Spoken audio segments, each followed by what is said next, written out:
السلام علیکم، آپ دیکھ رہے ہیں کی نیوز ایچ ڈی۔ میں ہوں حارث علی شاہ گیلانی۔ خبر شامل کرتے ہیں ساہیوال سے ہمارے نمائندے علی حسن قصوری کی رپورٹ کے مطابق ڈپٹی کمشنر بابر بشیر نے کہا ہے کہ نبی صلی اللہ علیہ وسلم کی ولادت بسخاوت تمام نو انسان کے لیے خوشیاں اور مسرتوں کا دن ہے، اور اس دن اللہ تعالیٰ کی رحمتوں کے دروازے کھلے ہیں اور حضور صلی اللہ علیہ وسلم اس دنیا میں تشریف لائے۔ انہوں نے مزید کہا کہ علماء کرام کی بنیادی ذمہ داری ہے کہ وہ عوام کو حضور نبی صلی اللہ علیہ وسلم کی تعلیمات سے آگاہ کریں۔ انہوں نے مزید کہا کہ فرقہ واریت کے نسور کو ختم کرنے کے لیے اولین ذمہ داری علماء حق کی ہے، اور انہوں نے اپنی اس ذمہ داری کو عہدہ برا ہونے کے لیے انتظامیہ کی طرف سے بھرپور تائید حاصل رہے گی۔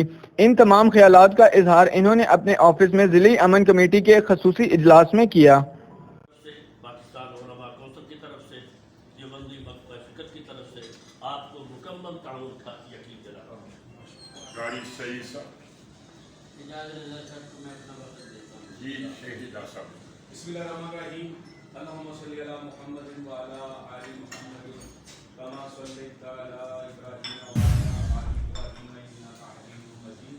اللہم بارک علی محمد وعلی آل محمد کما بارکت علی ابراہیم وعلی آل ابراہیم انک حمید مجید۔ میں صاحب صدر جناب ڈی سی صاحب ڈی صاحب سر گزارش یہ ہے کہ کائنات کے والی حضرت محمد مصطفیٰ صلی اللہ علیہ وسلم کا ولادت کا مہینہ ہے۔